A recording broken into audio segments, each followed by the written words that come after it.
আল্লাহ তাবারাক ওয়া তাআলা বললেন, পুরুষের দল, তোমরা নিজের পয়সা খরচা করে দেখো, বিবি ফ্যামিলিকে শান্তি দেবে।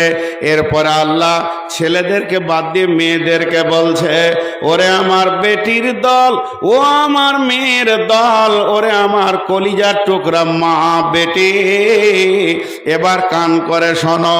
এতক্ষণ বেটা ছেলেদেরকে বলল মাল তোরা খরচা কর, এবার বেটিদেরকে আল্লাহ বলছেন যে ফাসসালিহাতুন কানিতাতুন হাফিজাতুন লিল গায়বি বিমা হাফিজাল্লাহ।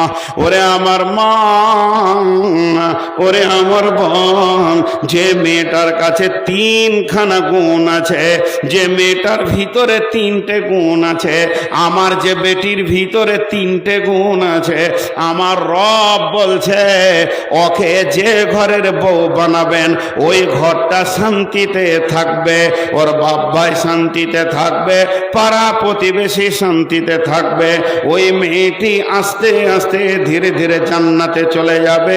পৃথিবীর বুকে যদি আপনি মনে করেন, ওরে আমার বেটি, তুমি যদি মনে করো আমাকে আমার স্বামী ভালোবাসুক, আল্লাহ ভালোবাসুক, আমি যে পাড়া প্রতিবেশীর সঙ্গে থাকবো তারাও ভালোবাসুক, আমার বদনাম যেন না হয়, আমার দুনিয়াটাও যেন ভালো হয়, আখেরাতটাও যেন ভালো হয়, আমার আল্লাহ বলছেন তোমাদের ভিতরে তিনটে গুণ নিয়ে এসো।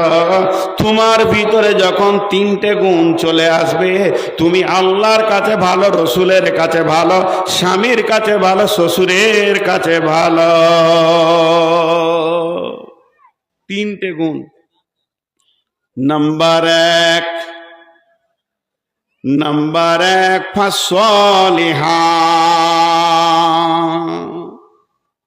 সলেহা হয়ে যাও। সলেহা কাকে বলে? কোন জিনিসটাকে সলেহা বলে? সল্লাত খামসাহা, সামাত সাহারাহা, আহসানাত ফারজাহা, আতাত বালাহা।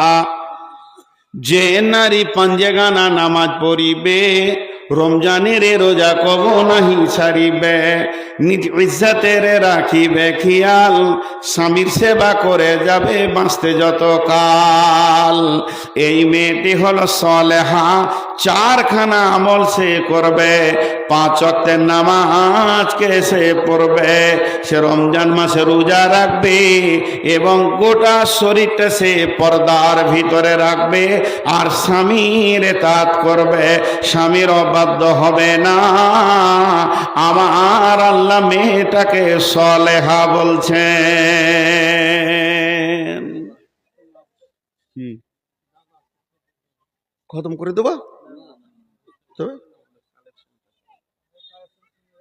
আমি কালেকশন শুরু করলে ময়দানটা 3 মিনিটে খালি হবে। এবার আপনি বলেন, কারণ আমার পরে বক্তা নাই, যারা বসে থাকবে। ফাইসাল আপনি নিলেন, এক্ষুনি কালেকশন শুরু করব। আমি জানি, মানে আমাকে চিঠি দেয় খালি যখনই বায়ান জমবে, তখন মাদ্রাসা খালি লুটেলে রে জমে ছেড়ে বায়ান সব টাকাটি মনে হয় দিয়ে দেবে। রাগ করিয়েন না, মাদ্রাসাওয়ালা যে খেটেছে তো গাধার মতো, এই সব এত খরচা, তা টাকা লাগবে না? এমনি মাদ্রাসা চলবে?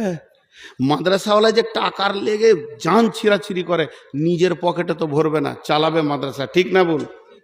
তো ওদের মনটা উতল পাতাল হয়। এখন মৌলভী সাহেব বলছে এই সময় যদি পকেটটা কেটে দিত, ধ্যান নাই তো হবে ইনশাল্লাহ। সবাই দিবেন তো? টাকা দিবেন তো? আরে টাকা দিবেন তো? না ওইটা লয়, আগে বলেন টাকা দিবেন কিনা। জালসাটা হচ্ছে টাকার লেগে, ওয়াজের লেগে লয়। সকালে বলেন ইনশাআল্লাহ।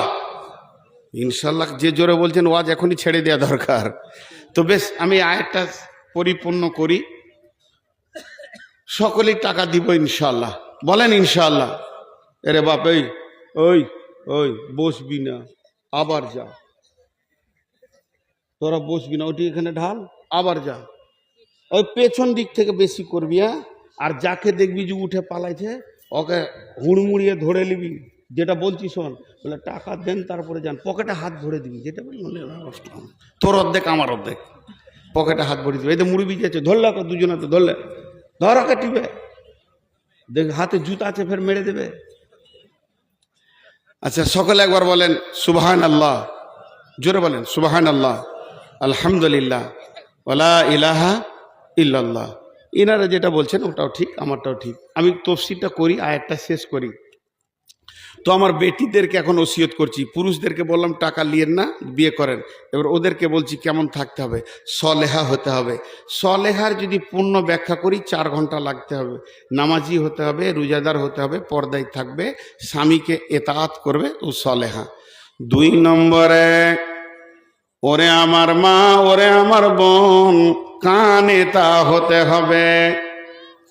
কানেতা কাকে বলে? কানেতা মানে স্বামী সাদা বাটা মোটা ছোট যেমন মাল এনে দেবে, এক চান্সে হেসে গ্রহণ করে নিতে হবে। স্বামী তোমার জন্য যে কালারের কাপড় এনে দিয়েছে, এক চান্সে গ্রহণ করে নাও। হাজি ভাই বলেন, আমাকে উত্তর দেন। আপনাদের যতজনের বিয়ে হয়েছে তারা মুখ খুলেন। হাজি, বিবিকে কোনো মাল এনে এক চান্সে রাজি করতে পেরেছেন? হ্যাঁ না বলে না? সবাই বলেন পেরেছেন? না, পৃথিবীর কোনো মেয়ে পারবে না। কে বললে? তাহলে ওটা মেয়েই লয়। রসুলকে ঘোল খাইয়েছে, এতদিন বন্ধ ছিল, আর বলছে এক চান্সে রাজি করে দিয়েছে। তাহলে আসেন আপনাকে পরীক্ষা করে নি, এখনই আমার কাছে ল্যাবরেটরি আছে পরীক্ষা করার। তো হতে পারে না, কারণ ওটা মেয়েদের অভ্যাস।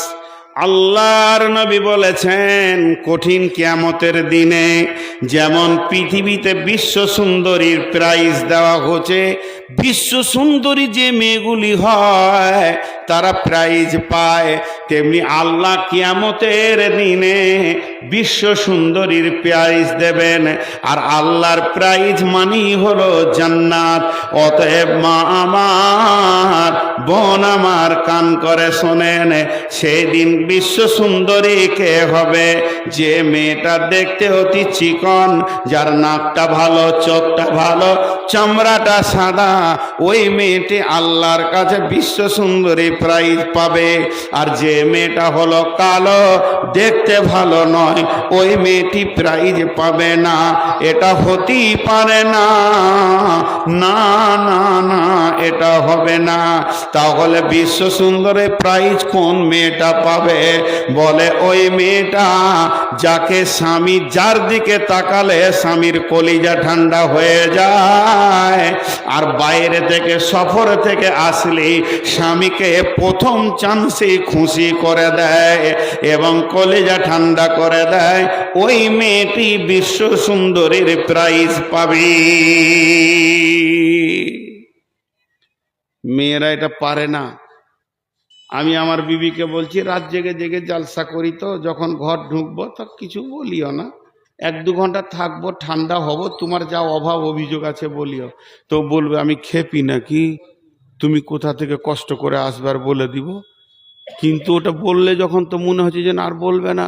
রাত 1:30টায় ঘর ঢুকেছি, হুট করে বলছে তোমার হুঁশ আছে, ঘরে টাকা পয়সা নাকি কষ্ট করে চলছি, মেরে দিল। এটা হতেই পারে না। মেয়েরা এক চান্সে যত দামি মাল নিয়ে যাবেন, খালি এমনি করে দেখবে, কাপড়টাকে দেখতে দেখতে দেখতে দেখতে বলবে, দেখো তো কেমন মাল আনছো, রংটা ভালো লাগে, খায়রুলের বাপকে দেখো তো কত ভালো মাল আনছে। আরে সালা, জান জ্বলে গেল। হ্যাঁ, তোকে এত দামি মাল দিও, তোর দিল বেশি না? আল্লাহ রসুল, আল্লাহ বলছে তুই কানেতা হয়ে যা, স্বামী যেমন দিবে, তোকে যেমন করে সাজাবে, ওর চোখে যেমন ভালো লাগবে, তুই ফার্স্ট চান্সে হেসে কথা বল। কিন্তু মেয়েরা পারে না। জি ভাই, এ দুঃখ রাখবো কোথা? এ দুঃখ রাখার জায়গা নাই। মেয়েরা পৃথিবীর সব একই। এক বুড়ি থালা মাছতে গিয়ে নদীতে পড়ে চলে যেছে লাশ হয়ে ভেসে। তো বুড়া তখন বলছে, ওর পুতা বলছে, এই দাদু, পেপার পড়ে লাভ নাই, বাইরের খবর বাদ দাও, তোমার বুড়ি বিছানা খালি হয়ে গেল। তখন বলছে মোড়ে পড়ে গেছে নাকি তোর দাদি? বলে হ্যাঁ। বলে চলো ওর লাশটা নিয়ে আসি, জানাজা পড়বো। একসাথে তো 80 বছর থাকলাম, তো জানাজা তো পড়তে হবে। তো উজানে লাশ খুঁজতে যেতে। লাশ উজানে থাকবে না ভাটিতে থাকবে? ভাটিতে। তো উজানে খুঁজতে তো ওর পোতা বলছে, দাদু বুড়ির প্রেমে কি মাথা গোলমাল হয়ে গেল। উজানে লাশ যায়, বলছে এই বুড়িটা তোর না আমার। তখনই তো কাবু বলছে, হ্যাঁ ওটা আপনার। বলো, ওকে আমি বিয়ে করেছি 80 বছর, জীবনে সিধা পাইনি, ওর মোড়েও উজান যাবে, ওর লাশ উজানেই পাবো। জি, 80 বছরে সিধা পাইনি। আজীব ব্যাপার, ভ্যানের মতো রিংটার। আল্লাহ তাবারাক ওয়া তাআলা বলছেন, তুমি কানে তা হয়ে যাও। তবে মা আমার, বোন আমার, বেটি আমার, সকলে নিয়ত করেন আমাকে একটা করে দেশি মুরগির ডিম দেবেন। আপনাদের হয়ে ওকালতি করে দিচ্ছি। আল্লাহর নবী কে বলছেন, যদি কোনো স্বামী বখিল হয়, ও এমন হারকিপটে মাল, দামি কাপড় কোনো দিন দেয় না, একটা ঈদ বকরিদে পড়বে সেটাও দামি দিচ্ছে না। শীতের সময় বলছে বোরোলিন বড় প্লাস দাও, বলছে খেপি রে সরষের তেল মাখ ভালো থাকবি। এরাও এত হারকিপটে, মার্কেটে টন টন মাল চলে গেল, মৌসম্বি গেল, আপেল গেল, লেবু গেল, 1 কেজি কিনার মাল লয়। ইলিশ তো দূরের কথা, পুঁটিও কিনে না, হারকিপটে মাল।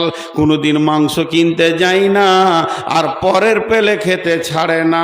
এরকম হারকিপটে আপনার এলাকায় আছে আর আছে কি না? ও আমার মা, ওরা আমার বোন, আপনার স্বামী যদি হারকিপটে হয় তো আপনি ওর টাকা চুরি করে ইলিশ মাছ খান, গুনাহ হবে না। হ্যাঁ, টাকাকে চুরি করে নেন, চুরি করে ইলিশ খান, লেবু খান, আপেল খান, কিন্তু ওই মাছের কাঁটা আর মাংসর হাড় আর লেবুর ছাল অন্য জায়গায় অন্য জনের অংশে ফেলে দিয়ে আসবে। হ্যাঁ, আর আলু আর ডাল ভাত রেঁধে বসে থাকবে, তার আগে মাছ শেষ। জি, ওটা তুমি কিনে ছেলে পিলে খেয়ে নাও আর হাঁড়ি ধুয়ে রেখে দাও। বকিল হারকিপটা ওরই মাল চুরি করে খাও, কিন্তু ওর মাল চুরি করে তুমি তোমার বাপকে, ভাইকে, বোনকে দেবে, এটা হারাম। ওটা আসছে কোরআনের আয়াতে। কিন্তু চুরি করে খাওয়া যাবে। কতটা? যতটা পরিমাণে তোমাকে খেতে লাগে, বড় প্লাস বোরোলিন কিনতে লাগে, ওই পরিমাণে চুরি করতে পারো। 2টা বাদাম খেতে মন গেছে, চুরি করতে পারো, কারণ ও হারকিপটে মাল। কে বলেছেন? বিশ্বনবী। কোথায় পেলেন? দলিল নেন। বিশ্বনবীর চাচার নাম হচ্ছে আবু সুফিয়ান, হারকিপটে মাল ছিল। বিশ্বনবীর নিজের চাচা আবু সুফিয়ান হারকিপটে মাল। আবু সুফিয়ানের সঙ্গে হিন্দার বিয়ে হলো। ফাতে মক্কার পর হিন্দা ঈমান আনলো, তওবা করলো। বিশ্বনবীর চাচা আমির হামজার কলিজা চাবিয়েছিল হিন্দা। সেই হিন্দা যখন তওবা করলো, ঈমান আনলো, আবু সুফিয়ানের সঙ্গে তার আগে বিয়ে হলো। এ আবু সুফিয়ান এত হারকিপটে মাল, ভালো জিনিস কিনে না। বিশ্বনবীর কাছে গেল হিন্দা, গিয়ে বলছে, ও বেটা মোহাম্মদ, তোমার চাচা বড় হারকিপটে মাল, কিছুই কিনতে চায় না। তখন আল্লাহর নবী বললেন, চাচি জি, হারকিপটেদেরকে জলসা করো, পারা যাবে না। তোমাকে আমি আখেরি পয়গাম্বার পাওয়ার দিছি, চুরি করো আর খেয়ে যাও, গুনাহ হবে না। কুলপি মালাই খাও, গুনাহ হবে না। জি ভাই, আপনারা যদি উঠেন তো আমি কালেকশন শুরু করব, মাদ্রাসার লস করব না। জি, আল্লাহর ওয়াস্তে বলছি, হাতগুলো ধরে বসেন। আর মাঝে একটা ছোট্ট কথা বলছি, হজ বা উমরা করতে চাইলে আমার নাম্বারে যোগাযোগ করবেন। মাদ্রাসার সেক্রেটারি যে আছে, ওদের কাছে আমার নাম্বার আছে, যোগাযোগ করবেন। আমি নিজে ট্রাভেলস খুলেছি, হজ এবং উমরাতে লোক নিয়ে যাচ্ছি। সহি শুদ্ধভাবে মক্কা মদিনার সমস্ত ইতিহাসগুলো নিজে থেকে ঘুরিয়ে বুঝিয়ে দেবো কোন জায়গায় কি ছিল। এটা আমি বলে নিচ্ছি, হজ বা উমরায় গেলে আপনারা আমার সঙ্গে যোগাযোগ করবেন। তো যে কথা বলছি, কান এটা হতে হবে, কিন্তু অতি বকিল হলে ও চুরি করে খেতে পারে। এরপরে আল্লাহ বলছেন, ওয়াল হাফিজাতুল লিল গায়বি বিমা হাফিজাল্লাহ। মেয়েদের কাছে 3খানা মাল আছে, আমার রব বলছে এগুলিকে তুমি হিফাজত করো। যেমন আমার বিবিকে আমি বর্ধমানে রেখে এসেছি, তার মাথা থেকে পা পর্যন্ত এই বডিটা হলো আমার। ওটাকে নিয়ে কাউকে আনন্দ দিতে পারে না, মুখে হেসেও আনন্দ দিতে পারে না। 2 নম্বর, একটা পুরুষ মেয়ের পেটে তার সম্পদকে পৌঁছিয়ে দেয়, এটাকে ওষুধ খেয়ে নষ্ট করে দিতে পারে করে না। 3 নম্বর, আমার ঘরে চাল ডাল যা আমি রেখে এসেছি এগুলোকেও যেন নষ্ট না করে দেয়।